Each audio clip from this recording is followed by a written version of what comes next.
Hello friend. स्वागत है आप सबका आपके अपने channel study with Abhay sir में। आज काफी समय बाद हम लोग इंडियन पॉलिटी को आगे बढ़ाते हुए नागरिकता का जो शेष भाग बचा हुआ था उसको आज हम देखेंगे। नागरिकता के अंतर्गत हम लोगों ने 3 क्लास देख रखा था और जहां हमने छोड़ा था नागरिकता को संभवतः ये था कि भारत में जो नागरिकता अर्जन के तरीके हैं संसद के द्वारा, भारतीय संसद के द्वारा, भारतीय नागरिकता अधिनियम 1955 द्वारा 26 जनवरी 1950 के बाद भारत के नागरिकता आप कैसे प्राप्त कर सकते हैं और कैसे यहाँ की नागरिकता आपसे वापस ली जा सकती है, इसका प्रावधान किया गया है। तो हम बताए थे कि भारत की नागरिकता प्राप्त करने का 5 तरीका है, जबकि नागरिकता को त्यागने का 3 तरीका है और यही चल रहा था मेरे ख्याल से। और इसके अंतर्गत 4 तरीका हम लोगों ने पढ़ लिया था। भारतीय नागरिकता प्राप्त करने के जो 4 तरीके हैं हम लोगों ने पढ़ रखा था। जन्म से नागरिकता, वंश क्रम या रक्त संबंध द्वारा नागरिकता, पंजीकरण द्वारा नागरिकता, देशीकरण द्वारा नागरिकता, भूमि अर्जन द्वारा अर्थात विदेशी भूमि या भूमि अर्जन द्वारा नागरिकता हमको देखना है। आइए उससे पहले थोड़ा सा हम इसका रिवीजन करते हैं, इसके बाद से फिर आगे बढ़ते हैं। देखिए, नागरिकता जन्म से, ये किसके लिए, पहले आप ये समझिए कि जन्म से नागरिकता दी जाएगी ये किन लोगों के लिए कहा जा रहा है। यहाँ जो डेट दिया गया है कि 26 जनवरी 1950 के पहले और 15 अगस्त 1947 के इधर, जो बीच में 2.5-3 साल का समय था, उस समय के जो लोग थे उनकी जो नागरिकता की बात थी वो अनुच्छेद 5 से लेकर और 9-10 तक में कर दिया गया था कि कौन कौन से लोग नागरिक होंगे नहीं होंगे। अब रही बात कि जब 26 जनवरी 1950 को संविधान लागू हो गया, उसके बाद ये कौन डिसाइड करेगा और किस तरीके से डिसाइड करेगा कि भारत के नागरिक कौन होंगे कौन नहीं होंगे। तो ये जिम्मेदारी अनुच्छेद 11 के अंतर्गत, अनुच्छेद 11 के अंतर्गत संसद को दिया गया था कि संसद समय समय पे अधिनियम बनाकर ये तय करेगी कि भारत के नागरिक कौन लोग होंगे और कौन लोग नहीं होंगे। ठीक है, तो सबसे पहले संसद ने 1955 में भारतीय नागरिकता अधिनियम पारित किया और उसमें ये तय किया कि यदि आपको भारत की नागरिकता प्राप्त करनी है, कब, 26 जनवरी 1950 के बाद, तो आपको इन 5 तरीकों में से आना होगा। यदि आपको नागरिकता त्यागना है तो आपके लिए 3 रास्ते हैं। अब देखते हैं कि 5 तरीकों में जो सबसे पहला तरीका है कि जन्म से नागरिकता। जन्म से नागरिकता किसे दी जाएगी? बस आप यहाँ ये समझ लीजिएगा कि यहाँ के जो लोग हैं, जैसे हम और आप, हमारे पूर्वज या हम और आप, हमको और आपको जिस तरह की नागरिकता मिली हुई है वो हमें नागरिकता बाई बर्थ मिला हुआ है, जन्म से मिला हुआ है। क्योंकि हमारे माँ और बाप, उनके माता पिता, वो सभी क्या थे, जन्म से यहाँ के निवासी थे, यहाँ के नागरिक थे। तो हमको नागरिकता जन्म से मिल गई, ये तो क्लियर कट था। उसके बाद से वंश क्रम या रक्त संबंध के आधार पर, तो ये, क्योंकि ये वाला जो मुद्दा है ये वर्तमान में थोड़ा सा पाकिस्तान को लेकर, जो पाकिस्तान से जो मामला चल रहा है वो नागरिकता प्राप्ति का इसी तरीके का मिसयूज किया गया था। नागरिकता प्राप्ति का इसी तरीके का क्या किया गया है, मिसयूज करके, और इनलीगल तरीके से जो है पाकिस्तानी नागरिक जो है यहाँ पे आए, बसे, यहाँ के लोगों से शादी किए और शादी करने के बाद से, चूंकि एक क्लास में लेकर आऊंगा कि क्या मुद्दा है इसका, जो पाकिस्तान के साथ अभी जो हाल में पहलगाम में जो अटैक हुआ था उसके बाद जो भारत सरकार के द्वारा एक्शन लिया गया है कि पाकिस्तानी नागरिक को वापस भेजा जा रहा है। तो आखिर इतनी बड़ी संख्या में पाकिस्तानी नागरिक कैसे यहाँ पे आ गए?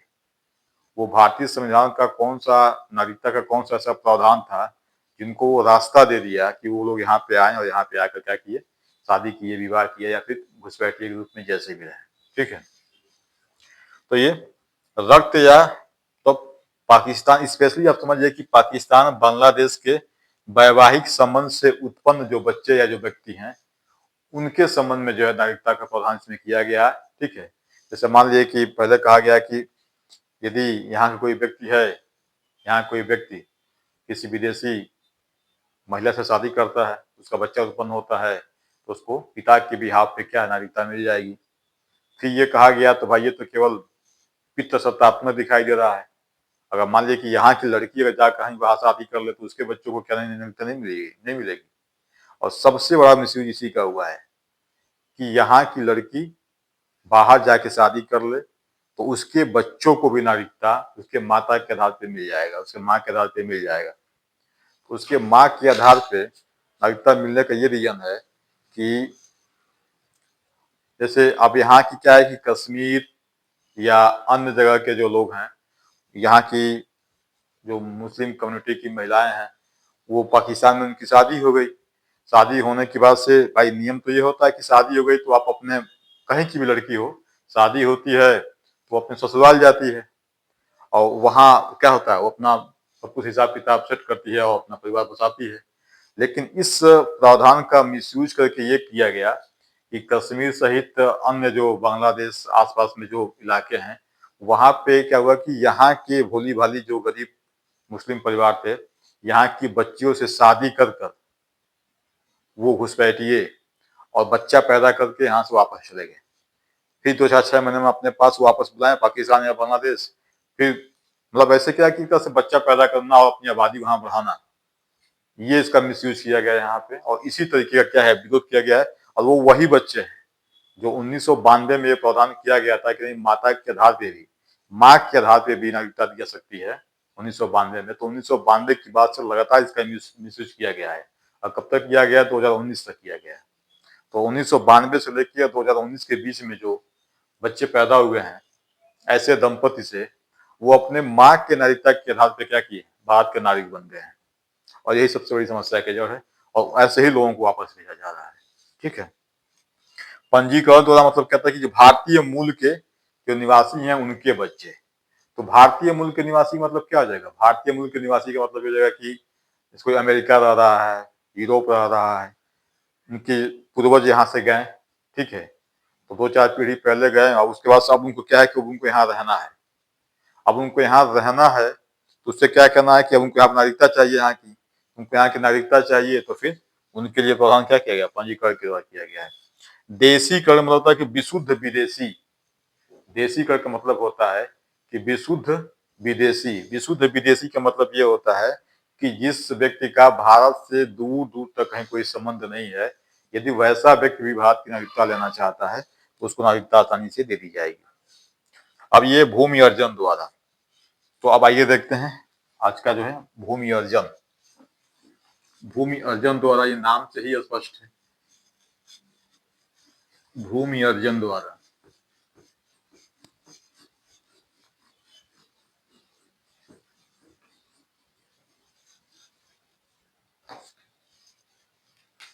भूमि अर्जन द्वारा पांचवा प्रकार क्या है, भूमि अर्जन द्वारा नागरिकता। इसमें क्या होता है कि यदि कोई क्षेत्र भारत में शामिल होता है, यदि कोई क्षेत्र भारत में शामिल होता है तो उस क्षेत्र पे जो जनसंख्या निवास करती है, उस जनसंख्या को किसी एक आदेश के द्वारा भारत सरकार क्या करेगी, नागरिकता प्रदान कर देगी। ठीक है। जैसे क्या कर सकते हैं कि किसी बाहरी क्षेत्र, कोई बाहरी क्षेत्र यदि है भारत में, यदि कोई बाहरी क्षेत्र, यदि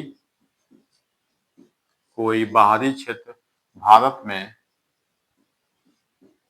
शामिल होता है, शामिल होता है तो वहां के, वहां के लोगों को, वहां के लोगों को एक आदेश के द्वारा, एक आदेश के द्वारा भारत सरकार भारत सरकार भारत सरकार भारत की नागरिकता प्रदान कर सकती है प्रदान कर सकती है। ठीक है। अब इसके एग्जाम्पल क्या क्या हो सकते हैं? तो आजादी के बाद जो क्षेत्र भारत में मिले हैं उनकी जो जनसंख्या है उनको नागरिकता ऐसे ही दिया गया है। 15 अगस्त 1947 के बाद जो भी क्षेत्र भारत में शामिल किए गए हैं वहां की जनसंख्या को भारत की नागरिकता इसी तरीके से दी गई है। कौन कौन से क्षेत्र हैं? जैसे आपका गोवा है, ठीक है, और क्या है, पुदुचेरी है, पुदुचेरी है, और क्या है, सिक्किम है, सिक्किम है। तो ये कुछ ऐसे क्षेत्र हैं जो 15 अगस्त 1947 या फिर ये कहिए कि 26 जनवरी 1950 जब संविधान लागू हुआ था उसके बाद ये क्षेत्र क्या किए गए हैं, भारत में शामिल किए गए हैं। तो इस क्षेत्र की जो जनसंख्या है उस जनसंख्या को भारत की नागरिकता जो है इसी विधि से दी गई है। ठीक है। तो ये तो आपके क्या है, नागरिकता प्राप्ति के तरीके हैं। अब क्या देखते हैं, नागरिकता त्याग के तरीके। नागरिकता त्याग के तरीके।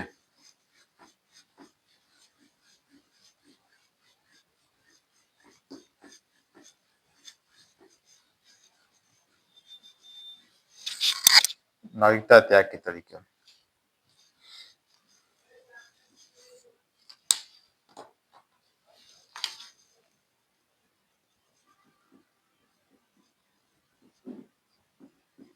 नागरिकता त्यागने का तरीका कितना है? 3 है। ठीक है। तो इसमें सबसे पहला तरीका देखते हैं। सबसे पहला तरीका है, इसे कहते हैं परित्याग। परित्याग या स्वेच्छा स्वेच्छा से त्यागना। परित्याग या स्वेच्छा से त्यागना। ठीक है। इसमें क्या है, इसमें कहा गया कि यदि कोई व्यक्ति भारत की नागरिकता स्वेच्छा से त्यागता है, यदि कोई व्यक्ति भारत की नागरिकता क्या करे, स्वेच्छा से त्याग दे, तो ये उसके लिए क्या है, तो कोई व्यक्ति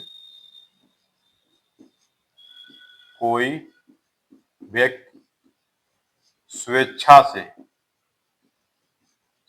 से भारत की नागरिकता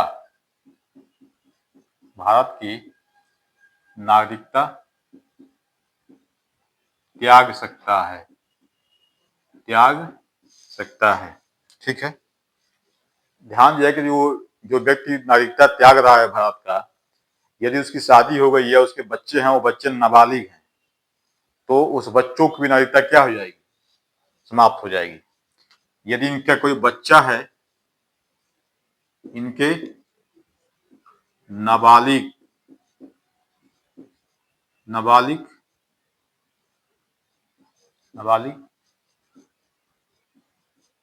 बच्चों की नागरिकता भी समाप्त हो जाएगी। लेकिन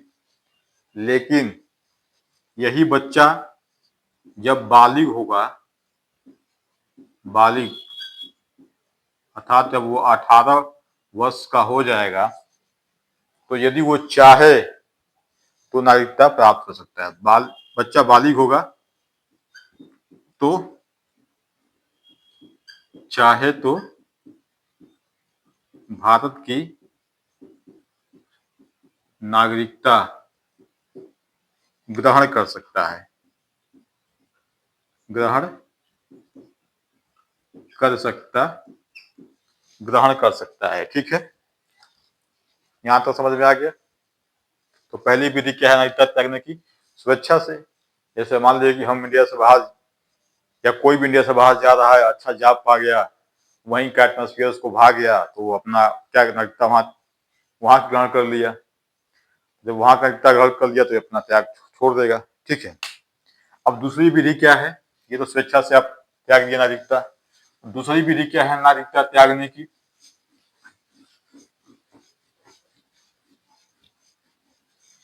दूसरी विधि देखते हैं। दूसरी विधि है पर्याय वसन। पर्याय वसन, इसे क्या कहते हैं? इसे कहते हैं बर्खास्तगी। बर्खास्तगी, बर्खास्तगी अर्थात टर्मिनेट कर देना। क्या कर देना? टर्मिनेट कर देना। ठीक है। इसमें ये कहा गया है कि दूसरे देश की नागरिकता यदि आप भारत की नागरिकता त्यागे बिना, यदि आप दूसरे देश की नागरिकता ग्रहण करते हैं तो भारत की नागरिकता आपकी क्या कर दी जाएगी? बर्खास्त कर दी जाएगी, मतलब टर्मिनेट कर दी जाएगी। यदि आप भारत की नागरिकता त्यागे बिना यदि दूसरे देश की नागरिकता ग्रहण करते हैं तो भारत की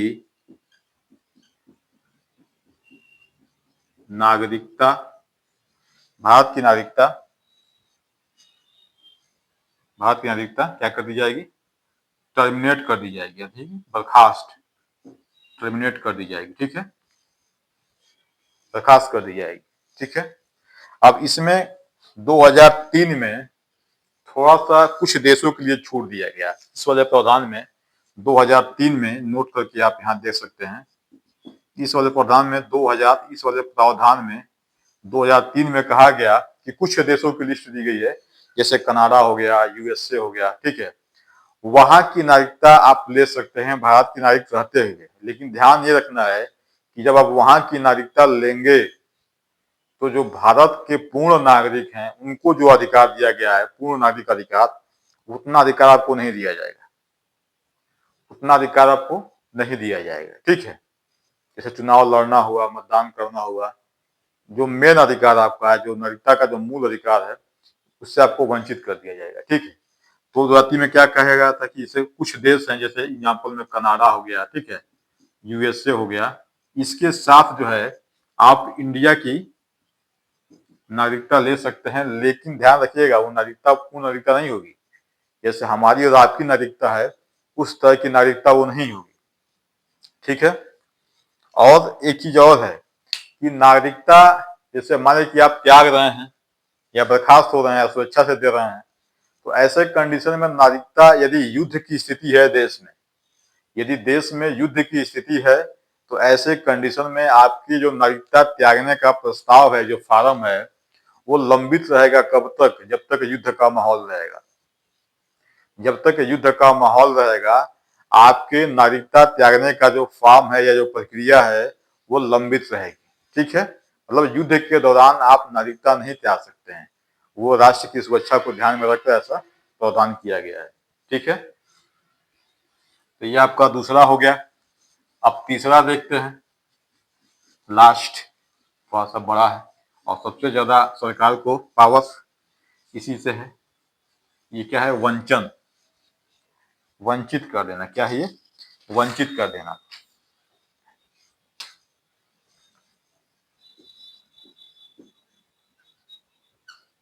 वंचन द्वारा नागरिकता से क्या करना? वंचित कर देना है। अब वंचन क्या है? वंचन का मतलब ये होता है कि सरकार के द्वारा नागरिकता का वंचन, सरकार के द्वारा, सरकार के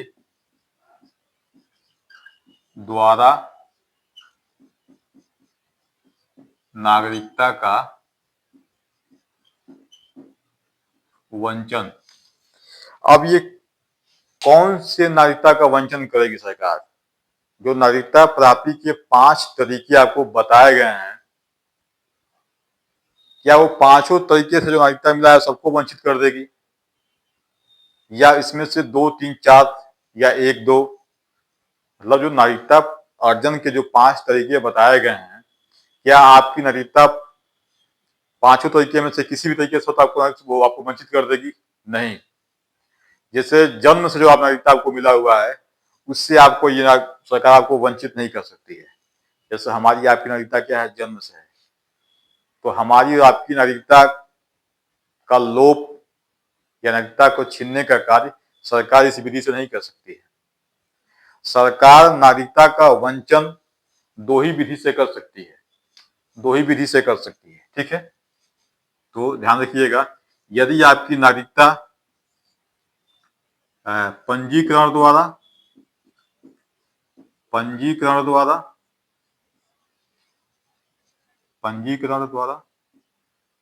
और साथ में देशीकरण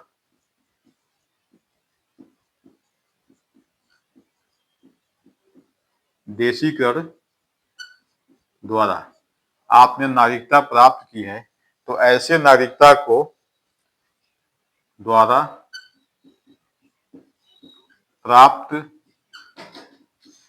नागरिकता को 2 मिनट, हाँ, ऐसे द्वारा प्राप्त नागरिकता को सरकार वंचन विधि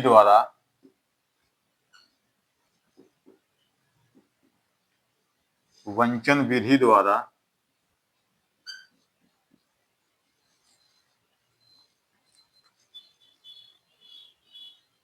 समाप्त कर सकती है, समाप्त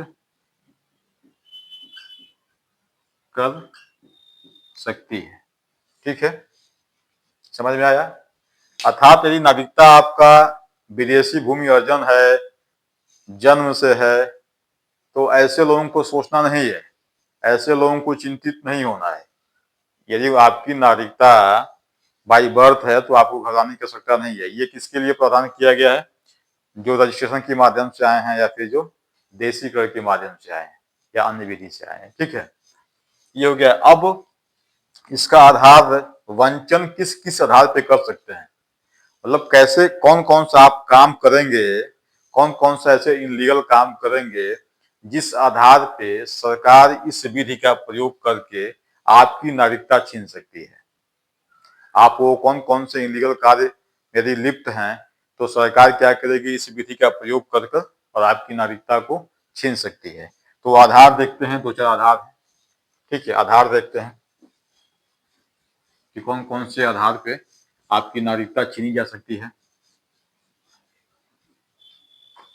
आधार देखते हैं।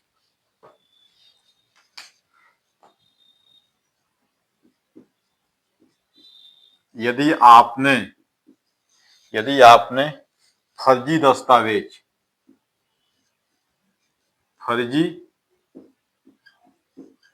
दस्तावेज के आधार पे, दस्तावेज के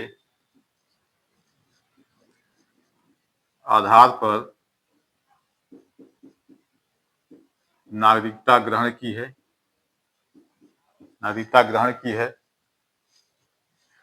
तब आपकी नागरिकता जो है क्या कर दी जाएगी? बर्खास्त कर दी जाएगी, यदि वंचित कर दी जाएगी। यदि आपने फर्जी दस्तावेज का प्रयोग करके भारत की नागरिकता को प्राप्त किया है और यदि ये जांच में पता चल जाता है, तो आपकी नागरिकता क्या कर दी जाएगी?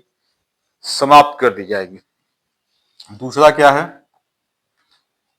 दूसरा यह है कि युद्ध के समय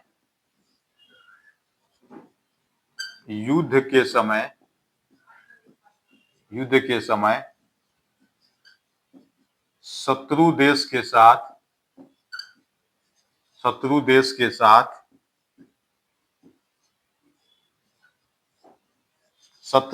साथ व्यापार,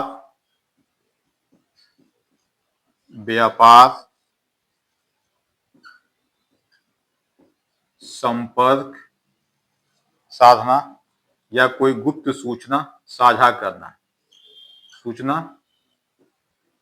साझा करना। व्यापार यानी कि जो भारत सरकार का लीगल तरीके का व्यापार है आप कर सकते हैं, लेकिन व्यक्तिगत व्यापार करना या इनलीगल तरीके से व्यापार करना और वो भी युद्ध की स्थिति में करना, तब आपके लिए समस्या हो सकती है, आपकी नागरिकता जा सकती है। या आप युद्ध के समय में विदेशी लोगों से या अपने शत्रु देश के साथ संपर्क साधे हुए हैं, तब भी आपकी नागरिकता जा सकती है। यदि सूचना आप अपने यहाँ की जो गुप्त सूचनाएं हैं जो राष्ट्रीय सुरक्षा के लिए क्या है खतरनाक हैं, उनको आप उनसे शेयर कर रहे हैं, तब भी आपकी नागरिकता क्या कर दी जाएगी, छीन ली जाएगी। ठीक है। अब इसके बाद से एक और है, 2 हो गया। अब तीसरा देखते हैं। तीसरा कहता है कि यदि आप भारत सरकार के द्वारा जो नागरिकता आपको मिला है, तो नागरिकता प्राप्त करने के 5 साल के अंदर, नागरिकता प्राप्त करने के 5 साल के अंदर यदि भारत सहित अन्य देश की न्यायपालिका के द्वारा आपको 2 वर्ष से अधिक की सजा होती है, तो उस कंडीशन में भी आपकी नागरिकता क्या कर दी जाएगी, समाप्त कर दी जाएगी। तीसरा क्या है, ध्यान से सुनिएगा। यदि भारत की नागरिकता प्राप्त कर लेते हैं और उसके अभी आपकी नागरिकता प्राप्त किए हुए 5 साल नहीं बीत रहा है और उस बीच में यदि आप भारत के न्यायालय या अन्य देश के न्यायालय के द्वारा यदि आप अपराधी घोषित कर दिए जाते हैं और आपको कम से कम 2 वर्ष की उससे ज्यादा की आपको सजा हो जाती है, तब आपकी नागरिकता क्या कर दी जाएगी, छीन ली जाएगी। ठीक है। तो तीसरा प्रधान आपको समझ में आ गया है। अब चौथा क्या है, चौथा क्या है कि भारत सरकार को बताए बिना सूचना दिए यदि देश से आप लगातार 7 वर्ष तक बाहर रहते हैं, लगातार और 7 वर्ष, 2 शब्दों पर ध्यान दीजिएगा। देश से आप लगातार 7 वर्ष तक बाहर रहते हैं, तो उस कंडीशन में भी आपकी नागरिकता क्या कर ली जाएगी, समाप्त कर दी जाएगी। लेकिन यहाँ अपवाद है, यहाँ 2 लोगों को छोड़ दी गई है बाद में चल के। एक कौन है, एक आपके स्टूडेंट जो पढ़ने जाते हैं, जिनका कोर्स 2-4 साल 5 साल का होता है, जैसे डॉक्टरी की पढ़ाई करने जा रहे हैं या अन्य कोई कोर्स करने जा रहे हैं और लंबे समय तक रह जा रहे हैं, तो ऐसे नागरिक को छूट दी गई है। और दूसरा ऐसा व्यक्ति जो भारतीय दूतावास में काम कर रहा है या किसी ऐसे अंतर्राष्ट्रीय संगठन में काम कर रहा है जो भारत उसका क्या है, उस संगठन का सदस्य है, जैसे यूनेस्को, यूएनओ, संयुक्त राष्ट्र संघ, IMF, वर्ल्ड बैंक, कुछ ऐसे अंतर्राष्ट्रीय संस्थान हैं जहां पे यदि कोई भारतीय नागरिक भारत सरकार के प्रतिनिधि के रूप में काम कर रहा है, तो उसके ऊपर ये प्रावधान लागू नहीं होगा। ठीक है।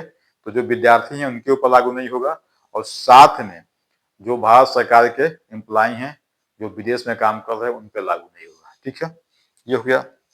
और 5वां क्या है, लास्ट क्या है, लास्ट ये है कि संविधान का अनादर करने पे, यानी कि भारतीय संविधान का यदि आप अनादर करते हैं तो ऐसी कंडीशन में भी क्या है, आपकी नागरिकता क्या कर दी जाएगी, समाप्त कर दी जाएगी। ये टोटल 3 प्रकार थे भारतीय नागरिकता समाप्त करने के। पहला कौन सा था, आप देखे हैं, स्वेच्छा से आप चाहे तो छोड़ दे सकते हैं। आप यदि विदेश जा रहे हैं, आपको अच्छा रोजगार या वहाँ की संस्कृति कल्चर आपको पसंद आ जा रही है, तो वहाँ पे जाइए, आप वहाँ की नागरिकता आप ले लेंगे।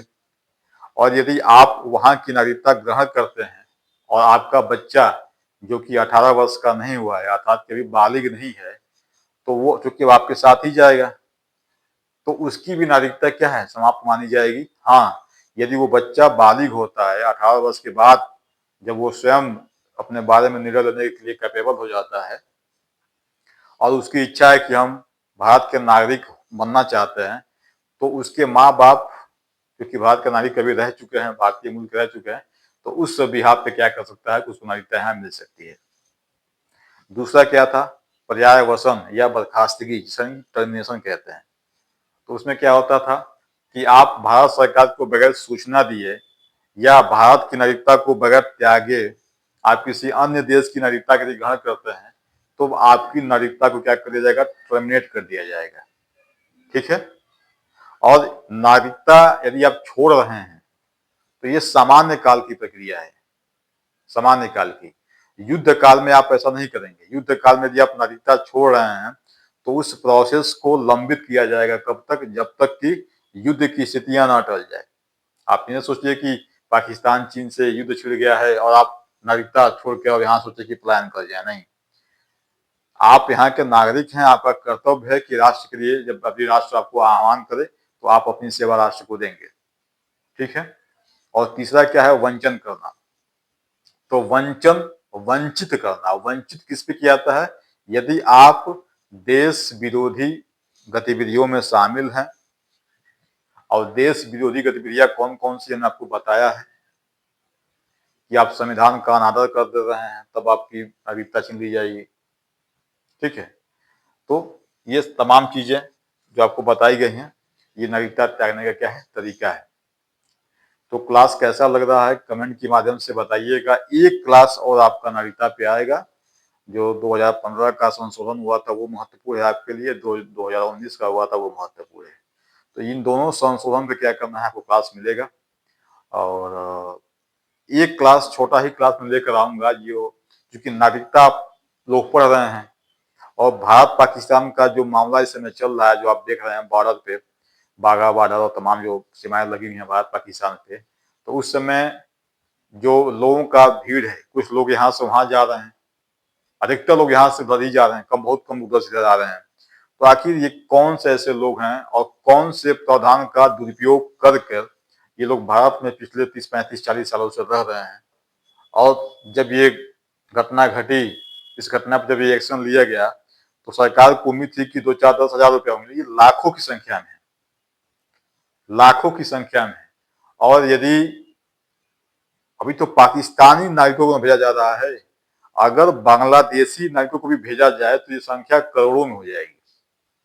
अगर कल को सरकार ये करे कि जो बांग्लादेशी नागरिक हैं उनको भी वापस भेजा जाएगा तो बांग्लादेशी नागरिक तो कम आए, घुसपैठिए ज्यादा हैं। वो पूरा पूर्वोत्तर जो है, पश्चिम बंगाल, असम, मेघालय, त्रिपुरा, ये सब जो है बांग्लादेशी घुसपैठियों से क्या है, ट्रैप कर दिया गया है। तो अगर उनको भी बाहर निकाला जाए तो अब कम से कम 2-2.5 करोड़ से ऊपर की जनसंख्या है जो इनलीगल तरीके से भारत में रह रही है। उनपे भी ये क्या है कि परिस्थितियां और भयानक तक हो जाएंगी, ठीक है।